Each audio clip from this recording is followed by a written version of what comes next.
Saúde a igreja com a paz do Senhor, amém? Aleluias, glória a Deus. Vamos abrir as nossas Bíblias na Epístola de Judas. É lá no finalzinho, antes de Apocalipse. É a carta que escreveu Judas, não os Iscariotes, tá? Aleluia, glória a Deus. É a última carta antes do Apocalipse. Glória a Deus. Amém? Fica lá depois das cartas de Pedro. É uma carta pequenininha. Nós também vamos falar um pouco das cartas de Pedro, que são assuntos bem parecidos. Amém? Judas, capítulo 1, versículo 1. Tem o título assim: O perigo dos falsos mestres. Diz assim: Judas, servo de Jesus Cristo e irmão de Tiago, aos chamados queridos em Deus Pai e conservados por Jesus Cristo. A misericórdia e a paz e a caridade vos sejam multiplicadas. Amados, procurando eu escrever-vos com toda a diligência acerca da comum salvação, tive por necessidade escrever-vos e exortar-vos a batalhar pela fé que uma vez foi dada aos santos, porque se introduziram alguns que já antes estavam escritos para este mesmo juízo, homens ímpios, que convertem em dissolução a graça de Deus e negam a Deus único, dominador e Senhor nosso, Jesus Cristo. Mas quero lembrar-vos, como a quem já uma vez soube, isto que havendo o Senhor salvo um povo, tirando-o da terra do Egito, destruiu depois os que não creram. E aos anjos que não guardaram o seu principado, mas deixaram a sua própria habitação, reservou na escuridão e em prisões eternas até o juízo daquele grande dia. Assim como Sodoma e Gomorra e as cidades circunvizinhas, que havendo se corrompido como aqueles, e ido após outra carne, foram postas, por exemplo, sofrendo a pena do fogo eterno. E contudo, também estes, semelhantes adormecidos, contaminam a sua carne, e rejeitam a dominação, e vituperam as autoridades. Mas o arcanjo Miguel, quando contendia com o diabo a disputa a respeito do corpo de Moisés, não ousou pronunciar juízo de maldição contra ele, mas disse: o Senhor te repreenda. Estes, porém, dizem mal do que não sabem, e naquilo que naturalmente conhecem, como animais irracionais, se corrompem. Amém? A igreja pode tomar assento em nome de Jesus. Glória a Deus e aleluias. Glória a Deus. Como eu falei, nós vamos também dar uma olhada na carta de 2 Pedro, onde vamos falar um pouquinho. Aqui, Judas, ele nos fala muito sobre o povo. E ele fala, me chamou muito a atenção essas palavras, que ele diz que Deus tirou todo um povo do Egito. Tirou todo Israel. Atravessou o Mar Vermelho e chegou no deserto. E ali no deserto, muitos morreram porque não creram. A pastora falou acerca da murmuração e muitos deles murmuraram, não creram, não aceitaram a palavra do Senhor e ali eles morreram.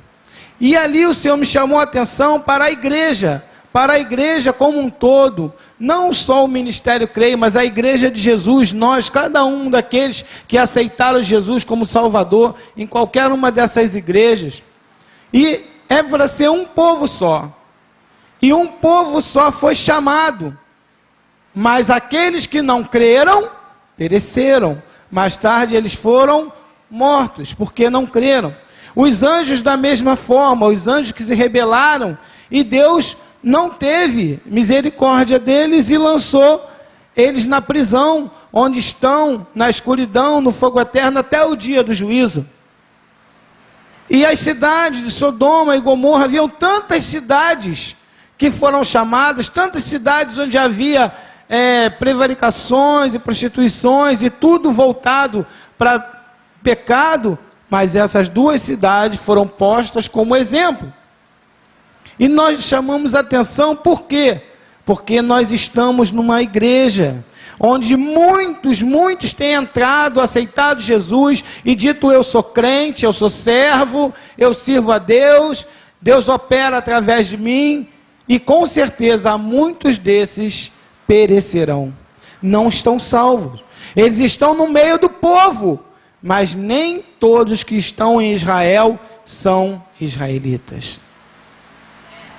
E aqui, essa palavra, continuando mais adiante, nós vamos ver que ele chama a atenção porque há homens perversos, homens que estão metidos no meio da igreja, estão distorcendo a verdade de Deus, aquilo que Deus colocou para o homem, que era para ser algo abençoado, para ser de amor, de caridade, algo dado de graça. Por quê? Porque diz que de graça recebeis, então de graça também dás. Tem se feito comércio da palavra do Senhor, comércio do louvor do Senhor, comércio da casa de Deus, e quantas outras coisas têm sido introduzidas dentro do seio das igrejas, costumes mundanos, noções de estética estão virando atos religiosos. E nós temos olhado muitas vezes isso e ficados calados, porque não sabemos o que está acontecendo, não sabemos que posição tomar, nós não sabemos o que é o certo, o que é o errado. E nós precisamos ter em mente que aqui ele fala dos mestres. Vamos abrir a nossa Bíblia agora aí, no livro na carta de 2 Pedro, é uma carta antes dessa, tá? 2 Pedro, só voltar algumas folhas, no capítulo 2, aleluia, glória a Deus, que ela complementa muito bem essa carta. 2 Pedro, capítulo 2, versículo 1, diz assim: e também houve entre o povo falsos profetas, como entre vós haverá também falsos doutores, que introduzirão encobertamente heresias de predição e negarão o Senhor que os resgatou, trazendo sobre si mesmos repentina perdição.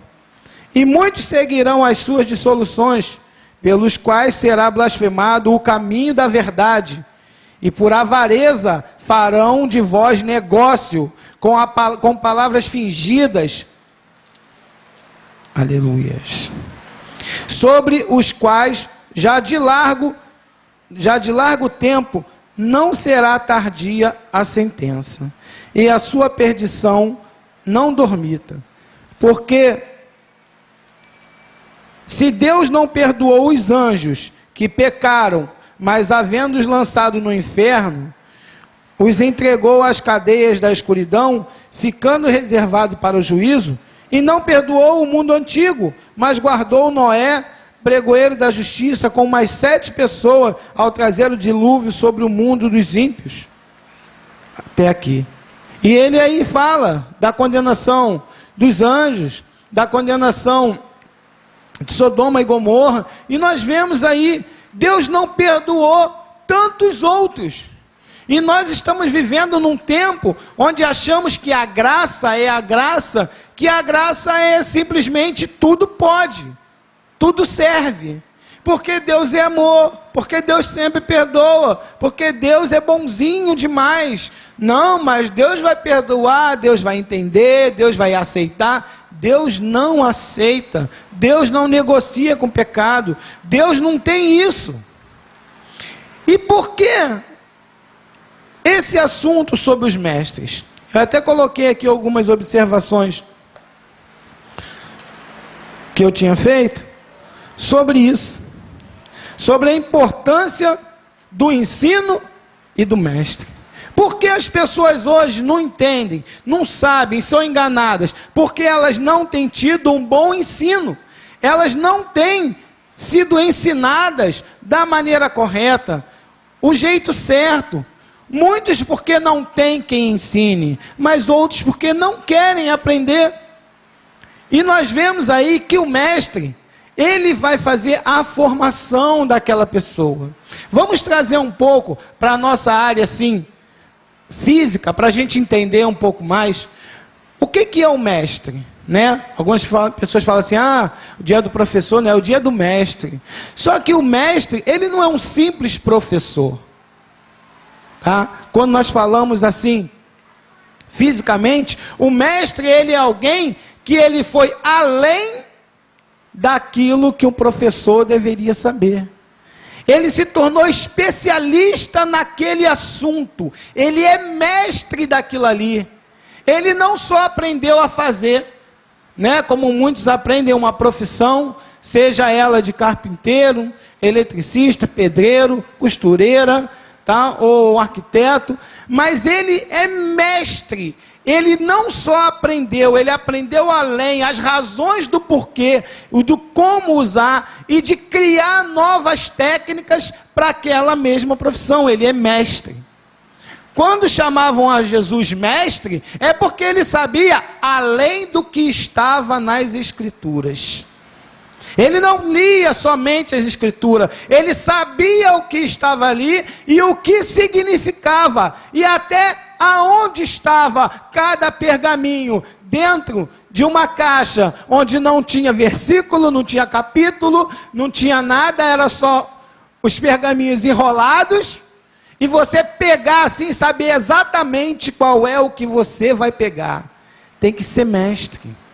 Ele sabia de todas as palavras que estavam nos livros sagrados, desde os profetas, os salmos, os cânticos, a história, a Torá, tudo ele sabia, ele era mestre. E nós muitas vezes não prestamos atenção a isso, porque o mestre, ele é algo além, ele sabe muito, completamente, ele tem uma percepção total. E nós vemos aí mestres ensinando, ou professores ensinando coisas erradas, ensinando pela metade. E quando você manda o seu filho para a escola, você espera que o professor, aquele que está ensinando, saiba o quê? Completamente o que vai ser ensinado. E se você chega lá e ele não consegue te explicar, justificar o porquê daquilo ali, você não vai mais confiar naquele mestre, naquele professor, naquele que te ensina. Por quê? Porque ele não tem resposta. Ele não tem algo que seja conclusivo, tem falha no seu discurso. E assim também nós devemos julgar os mestres que estão no meio de nós, no meio evangélico. Pessoas que estão na mídia, na televisão, e falam de uma maneira que arrasta multidões. E essas multidões estão indo para o abismo. Mas por que as pessoas são enganadas? Porque elas não têm o hábito de ler a palavra do Senhor, elas não têm o hábito de estudar a palavra do Senhor, elas não têm o hábito de falar com o Espírito Santo de Deus, de ter um direcionamento do Espírito, para saber se aquilo que está sendo ensinado é verdade ou não. E qual é o perigo?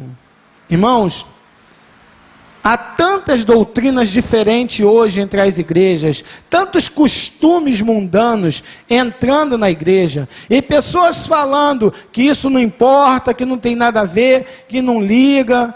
Por exemplo, você vai a qualquer lugar, na rua, e você vê músicas do mundo com todas as letras estranhas, músicas que levam você a uma atitude ruim, né? Como nós vemos aí, muitos fãs com letras cheias de imoralidade, palavrões, também em outros ritmos, pagode, sertanejo, seja o que for.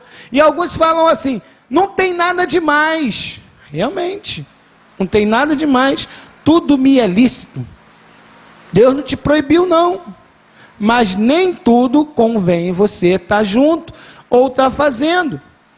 E quando a gente às vezes está ali naquele meio, a gente começa a ser levado por aquela onda, porque todo mundo vai aceitando, todo mundo vai dizendo que sim, e todo mundo está indo na mesma direção. Você acaba indo junto. Por que nós pregamos muitas vezes? Vá à escola dominical, vá ao culto da sua igreja, não visita outras igrejas em dias de culto. Não é ciúme, não é medo de o membro vai sair. Não é isso. A preocupação é da sua alma se perder. É de você encontrar um falso mestre, um falso doutor, que ele venha transtornar ali o conhecimento da verdade que você tem.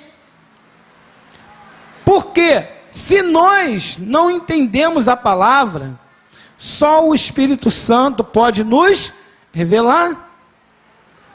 Mas não existe mestre? Jesus chamou alguns para mestre. Nós estudamos hoje na escola dominical. E aqueles que foram chamados para mestre, eles têm um chamado para falar sobre a verdade, para ensinar você, para te preparar.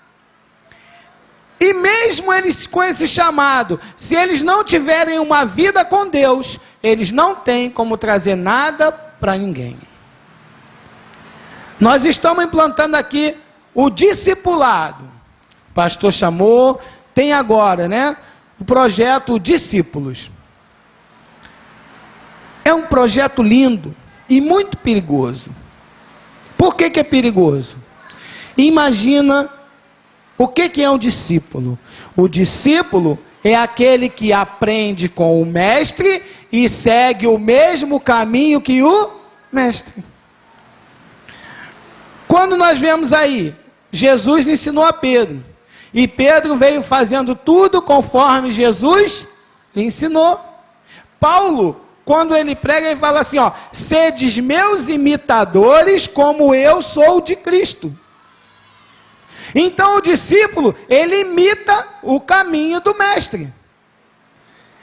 E se você for discipulado por uma pessoa avarenta, você vai ser o quê? Vai ser um discípulo que vai ficar avarento. Se você for discipulado por uma pessoa que não tem o hábito de orar, que chega atrasado na igreja todo dia, que não liga para nada, que está tudo bem, você vai ser igual a ele. Aí talvez você diga, mas eu já estou na igreja, eu já aprendi, eu já estou forte, eu já passei das primeiras aulas. Só que nenhum de nós está totalmente isento de tropeçar. Então, o projeto do discipulado é algo que tem que chamar a nossa atenção também para aquilo que nós estamos fazendo. Porque hoje nós somos discípulos, mas amanhã você vai estar no lugar de mestre. Porque aquele que faz o discípulo é o mestre.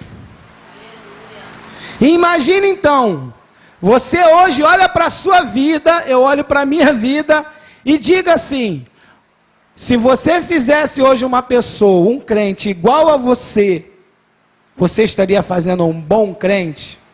Um bom servo do Senhor? Assim, você olha para você e fala assim, se a igreja tivesse 10 bebetos, olha, a igreja ia ser... Ou você olha assim, se a igreja tivesse 10 bebetos, coitado do pastor. Isso é algo que nós temos que dar em mente. Por quê? O trabalho do mestre é criar discípulos, mas esses discípulos um dia vão também chamar novos discípulos. E eles vão criar cada um sempre a sua imagem, vão ser sempre semelhantes. E o problema dos falsos mestres, falsos doutores que estão em muitas igrejas, é que está sendo ensinado de uma maneira onde, até houve uma citação aqui do pastor Carlos Silvério, numa outra pregação, e aquilo também me chamou muita atenção, que as pessoas vêm para a igreja muitas vezes, não para ser salvo, E eu já preguei aqui uma vez também sobre isso. Porque o nosso primeiro chegar junto a Deus não veio pela salvação, não veio pela necessidade de ser salvo, não veio porque eu quero conhecer e amar esse Jesus, mas muitas vezes porque estávamos doentes, estávamos presos, estávamos sendo oprimidos, estávamos passando dificuldades financeiras, estávamos sendo perseguidos no trabalho, estávamos passando por uma situação de morte, estávamos angustiados, oprimidos, estávamos na pior da situação. E muitas vezes olhamos para a igreja e vemos assim: é um lugar onde eu vou ser amado, onde eu vou chegar lá, agora eu vou ser uma pessoa amada, os meus problemas vão acabar, Jesus vai entrar na causa, tudo quanto é meu problema vai acabar. Se eu tinha problema financeiro, vou arrumar um melhor emprego, com o melhor salário, nunca mais vou ficar desempregado, vai faltar nada na minha casa. Se eu entrei enfermo, eu vou ser curado, não vou ter nem mais um resfriado. Não entramos dizendo, eu quero ser salvo. Olha, a salvação, primeiro, pois, para onde vai a minha alma? Por quê? Porque não somos discipulados, não somos ensinados dessa maneira.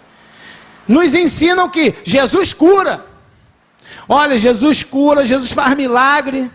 Até o louvor que estava tocando ali, eu estava olhando ali, e todas as palavras ali, e eu olhei, e a maior parte era, Jesus vai me curar, Jesus vai me salvar, mas não tinha assim, ó, eu vou ser salvo, eu quero ir para o céu, eu preciso ser liberto, me libertar de quê? Do pecado, me libertar do meu desejo carnal, de estar pecando, me libertar de forma que eu venha buscar o Senhor a salvação.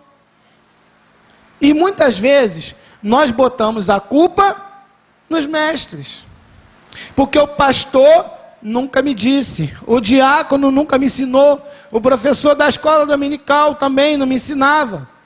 Mas quem ensinou eles? Quem formou? Então hoje, nós precisamos prestar atenção, porque os mestres na igreja estão se acabando.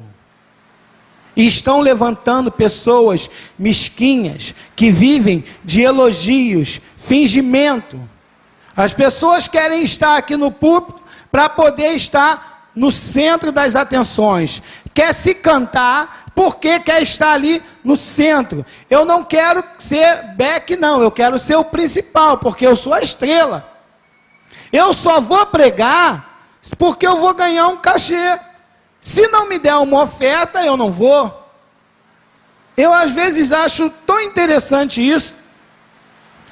Eu e a minha esposa estávamos comentando sobre isso, que uma certa pregadora, há alguns anos atrás, se oferecia para pregar em várias igrejas, no amor. Dá para você vir? Não, dá sim, tudo bem. Tem um pouco tempo, 2 anos. E agora uma amiga foi lá procurar ela. De quanto vai ser a oferta? E não é nem tão famosa assim. Aí, não, só vou se tiver uma oferta de tanto. Irmãos, se tem uma coisa que é horrível, eu acho horrível, é o pagar pela palavra de Deus. Pagar para alguém vir pregar. Pagar para alguém vir cantar. Ah, mas a pessoa vive do ministério. Não, vive de Deus, não vive do ministério, vive da provisão de Deus. Deus não disse para os apóstolos, ó, vai onde vocês chegar, tá? Vocês pedem uma oferta lá, para vocês poderem se manter. Ele falou, ó, você só vai, não leva bolsa, não leva roupa, vai com a roupa do corpo. E vai ser tudo providenciado. E eles pregavam de lugar em lugar. Quem traz a mensagem? É o pregador? Quem prega? É o pastor, o diácono, quem está aqui na frente? Não é. Quem prega a palavra de Deus é o Espírito Santo. A gente é só o canal. Então como é que eu estou cobrando por uma coisa que não é minha? A palavra de Deus é de Deus. Eu não posso cobrar por ela. Então, quando eu vejo pessoas cobrando 5 mil, 10 mil, 20 mil para ir pregar numa igreja, eu acho isso um absurdo. Mas quem é o culpado disso? São as igrejas. Por quê? Porque querem uma igreja lotada, porque querem uma igreja cheia, com uma grande oferta. Eu já vi pregador falar assim, não, ó, chama fulano para pregar lá na sua... A oferta, quando ele vai, olha a oferta, ó, sobe. Gente, se o problema era esse, acabou o evangelho. Isso não é doutrina. Esses mestres não estão preocupados com quem vai ser salvo. Eles estão preocupados com quem vai pagar mais. Então, mas quando eles vão lá, eles pregam, o fogo cai mesmo. E a pessoa é curada, levanta da cadeira de roda, a perna cresce, câncer, bate retirada, destruído. Mulheres estéril, geram filhos. Sim, ele não fez nada. Quem fez é o Espírito Santo de Deus. A obra é do Espírito. Eu não tenho poder nenhum. Eles não têm poder, o poder é de Deus. E Ele usa quem Ele quer. E eu sempre falo isso. Ele usou a mula. A mula. O que a mula sabe? Nada. E Ele não usou uma mula? Isso aí é o de menos. Então você ser usado por Deus não é sinal de ser melhor ou de ser pior que alguém. Então os mestres estão se perdendo aí. Aí são pessoas que entram, que têm uma eloquência, né? Que tem assim um carisma. Pessoas que quando ela fala, as pessoas ficam assim, ó, babando, olhando assim. Porque ela atrai as pessoas, tem um magnetismo. É um dom que Deus deu. Eu sempre comento isso, sabe quem? Silvio Santos. Fala errado. Um monte de coisa de 1900 e antigamente. Usa sempre aquela mesma roupinha, aquele microfone horroroso. Que graça ele tem? Gente, ele atrai multidões. Ele tem uma capacidade, um carisma, que ele faz a coisa ali crescer. Ele é apresentador há anos. O programa dele às vezes é um chato, mas atrai tantas pessoas ali, porque ele tem um magnetismo. Ele tem, Deus deu aquilo ali para ele. E tem muito pregador aí, mestre, que também tem esse magnetismo, mas não tem o Espírito Santo de Deus. Então pessoas que não conhecem a Deus, quando ouvem essa palavra e sentem aquela pessoa, aquela atração, acabam sendo enganadas. E essas igrejas ficam inchadas, e muitas dessas pessoas estão no meio do povo, mas está como a tribo de Corá, está ali como aquele povo murmurador, que saiu todo do Egito, mas vai morrer todo mundo no deserto. Ninguém vai chegar lá. Nós precisamos tomar isso como atenção e mudar a nossa visão de igreja. Esses dias, o pastor nos reuniu para estar orando pela igreja. Chamou os pastores e pediu, ó, Deus tem me direcionado a estar orando pela igreja. E naquela noite eu cheguei em casa e eu fui orar. Irmãos, a minha esposa já ficou até assustada. Irmãos, como eu chorava. Que desespero. Chorava angustiado orando pela igreja. Pela parte espiritual da igreja. Estava assim, uma angústia. E eu chorava de soluçar. Orando pela igreja. Não pela parede, pela obra, não. Pela igreja, pelos irmãos, pela vida espiritual da igreja.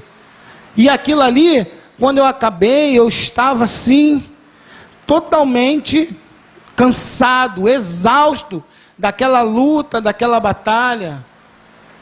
Por quê? Porque alguma coisa não está bem. O pastor não nos reuniu para orar por aquilo à toa. Tanto que chegou em casa e a manifestação do Espírito Santo foi notória. Quando nós falamos do reino de Deus, não existe um mestre mais bonitinho que ensina melhor, que ensina pior. O mestre é aquele que ensina a verdade, que ele não distorce a verdade. E tem muita gente distorcendo a verdade do Senhor. Pessoas que estão na igreja amaziadas, pessoas que não casam, não conseguem se libertar, pessoas que estão na igreja no pecado, em várias áreas. Ah, mas eu estou no pecado, eu tenho que sair da igreja. Não, tem que continuar na igreja. Mas tem que começar a orar para se libertar, pedir ajuda. Se não consegue sozinho, precisa pedir ajuda, é preciso confessar. Eu dou aula para os casados, essa semana nós demos aula sobre o perdão. Tem muita gente na igreja que não consegue ser crente plenamente, porque não perdoa. Porque tem o perdão ali, ó, não solta o perdão para ninguém. Eu não aceito, fez isso comigo, fez aquilo comigo, eu não vou perdoar nunca. E fica arrastando aquele peso, ó, do perdão, que não perdoa, e fica se magoando, o coração pesado, preto, a cada dia pior.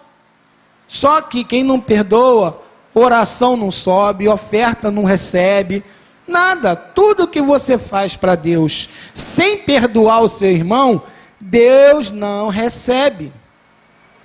Deus não recebe oração. A palavra diz, se você tem alguma coisa com seu irmão, e for ao templo orar, lembrou que tem alguma coisa com ele, volta, se conserta, e depois você vem orar. Se você trouxe uma oferta ao Senhor no templo, e chegou lá, lembrou que tem alguma coisa com seu irmão, vai lá, se conserta com ele, e depois volta para ofertar.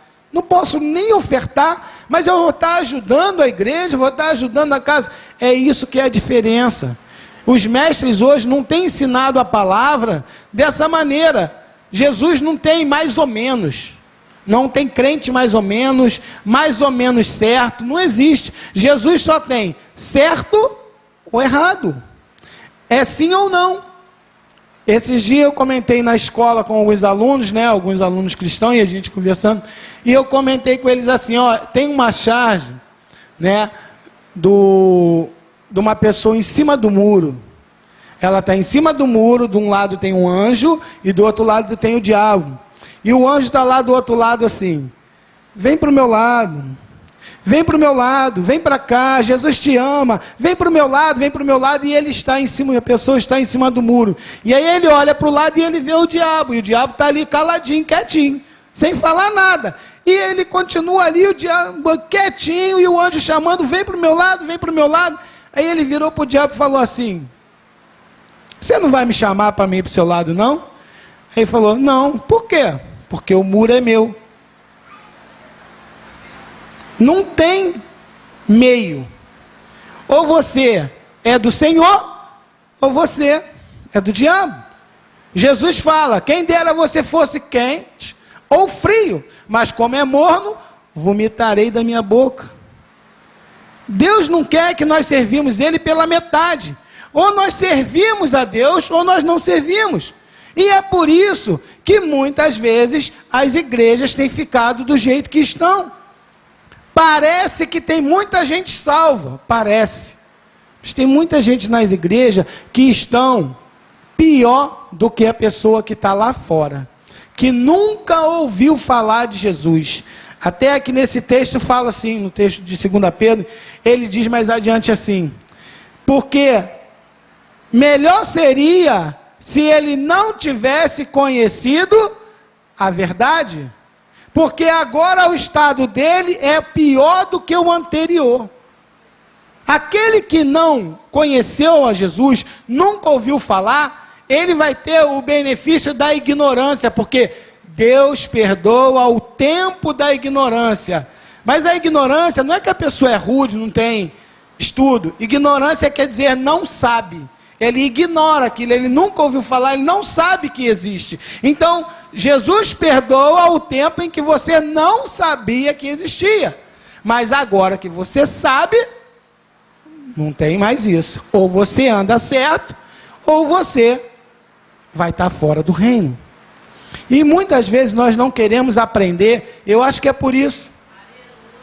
Não quero aprender. Por que eu não quero aprender? Porque se eu aprender, eu vou ter que andar na linha. Você sabe como é que você tem que fazer isso? Não sei não, vai ter um curso, você aprender como é que anda. Você já sabe que não está muito certo. Não quer ir para o curso, que é para não ter certeza que está errado. Que aí antes vai falar assim, não, mas eu não tinha certeza disso, né? Se podia ou não podia, então eu continuava fazendo na incerteza. Agora, depois que eu sei, aí como é que eu vou dizer? Eu não sabia. Então, nós temos que abrir os nossos olhos para o ensino dos mestres, para ver se eles estão ensinando a verdade. Mas nós também precisamos buscar esse ensino, buscar essa verdade. Irmãos, olha para a igreja, para os seus irmãos, aqueles que vocês têm visto sempre aqui na igreja, e depois olha para as cadeiras assim que estão vazias, quando vocês entrarem na igreja, olha assim, e pensa, até que ponto eu tenho culpa nisso? Qual é a minha responsabilidade quanto à quantidade de pessoas que ouviram a palavra do Senhor? Ah, mas entrar aqui e ouvir a palavra não quer dizer que vai ser salvo. Claro, não quer dizer que vai ser salvo. Mas se ele também não entrar e ouvir, aí também que ele não tem como ser salvo. Então, nós precisamos nos preocupar em salvar outras pessoas. Se vocês não amarem as pessoas, se nós não amarmos as pessoas, nós nunca vamos evangelizar. Para que nós tenhamos discípulos, nós precisamos evangelizar. Mas se nós não amarmos as pessoas, nós não vamos evangelizar. Sempre na escola, muitos alunos sempre me chamavam, eu ainda era diácono, e os irmãos falavam assim, aí, professor, o senhor é pastor? Eu falava, não. Senhor, mas o senhor vai ser pastor? Eu falava assim, não, para mim ser pastor está muito longe. Eu não tenho amor pelas ovelhas. Eu não me preocupo com as ovelhas. Sempre falei para eles, porque para mim, eu digo assim, eu falo, olha, Jesus salva, hein? Vem que é o caminho. Se você não aceitar ele, você vai para o inferno. Ah, mas eu não quero hoje não. Tudo bem, eu já te avisei, a minha parte eu já fiz. Você não quer não? Não, mas vem. Olha, Jesus vai lá, salva ela, busca ela, Senhor, ficar intercedendo ali, orando, pedindo por aquela ovelha. A ovelha teimosa, não quer vir, não quer aceitar, não quer ouvir a palavra e ficar ali orando por ela, insistindo por ela. Gente, tem que ter muito amor. Só o amor faz você evangelizar. Só o amor faz você buscar pelos outros. Só o amor vai fazer você buscar a verdade em Deus. Nós precisamos nos tornar mestres. Eu e você precisamos nos tornar mestres no Evangelho. Aquele que ensina o Evangelho.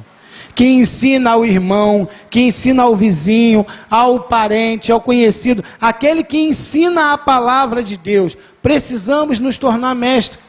A maioria de nós já estamos na igreja há muito tempo, já conhecemos muito bem a palavra do Senhor. Ah, mas eu não tenho entendimento, eu não tenho sabedoria, eu não tenho estudo, eu não tenho tempo, eu não tenho. Tu está dizendo com a tua própria boca que você não tem. E a sua boca tem poder. Porque ela fala, eu não tenho tempo. Nunca vai ter tempo. Eu não sei falar. Nunca vai saber falar. Eu não isso, eu não aquilo. Vai continuar não tendo. Hoje é a hora de nós deixarmos de ser discípulos e começar a estudar para ser mestre, nos tornar mestres na palavra do Senhor, garantir a nossa salvação e a salvação de outros através da nossa pregação, combater esses falsos mestres que estão aí no mundo, arrebatando uma multidão de pessoas para deixar pelo caminho, morrer no deserto. E nós precisamos nos tornar mestres da verdade, para que essas pessoas possam chegar na terra prometida, que venham a ser salvos pela minha, pela sua pregação. Não é pelo que está ali na televisão, ali. Ah, mas eu vejo na televisão, eu vejo no rádio. Ah, mas chama o pastor fulano, o pastor ciclano. Olha, quando ele canta, quando ele louva, quando ele prega. Quando ele nada. É quando você fala que o Espírito Santo de Deus se manifesta. Porque você não está ganhando nada com isso. Não está tendo nenhum lucro financeiro. Você só está pregando pelo amor daquela alma ser salva. E quem vai fazer? É o mesmo Espírito Santo. É o mesmo Jesus que opera numa igreja com 1.000, com 2.000 membros, com 10.000, aqui no exterior, onde for. É o mesmo que opera ali fora, no ar livre. Quando nós vemos ali uma pessoa ali, ó, fazendo ar livre ali, dois servos do Senhor, cantando ali um hino da harpa, desafinado, e nós passamos e rimos até, e falamos, meu Deus, mas ele não está ali para aparecer, ele está ali pelo amor que ele tem, pela alma que vai ouvir aquela palavra. E é isso que o mestre tem. Porque o mestre, ele tem amor pelo seu discípulo. Porque ele quer que o seu discípulo seja igual a ele. O discípulo não é maior que o mestre. Mas se ele se esforçar, ele pode ser igual ao mestre. Então, seja o mestre de alguém que precisa ouvir a palavra de Deus. Ah, mas eu não sei. O Espírito Santo vai te ensinar, te capacitar. Ele vai te dar toda a ferramenta necessária para você evangelizar, para você tratar daquela pessoa, para você ganhar aquela pessoa para Jesus. E quando aquela pessoa estiver ali como um mestre, ganhando outra, ele vai sempre lembrar que você ensinou a ele. Eu lembro do fulano de tal, eu lembro da irmã Maria das Dores, eu lembro da Beth, da Luami, que elas me ensinaram, da Rose. Olha, a Rose sempre me ensinou a orar, a buscar, a jejuar. Aprendi a ir para o monte com a Rosa, aprendi a fazer uma cantina ótima com a Bruna, aprendi a chegar cedo com a irmã Cinda, eu aprendi a ter um zelo com a pastora Ana. Você vai ter sempre algo para lembrar de você. Não é para te engrandecer, não é para me engrandecer. É para engrandecer o nome do Senhor. Mas com certeza, quando você vê uma alma salva, você vai se alegrar. Para encerrar, irmãos,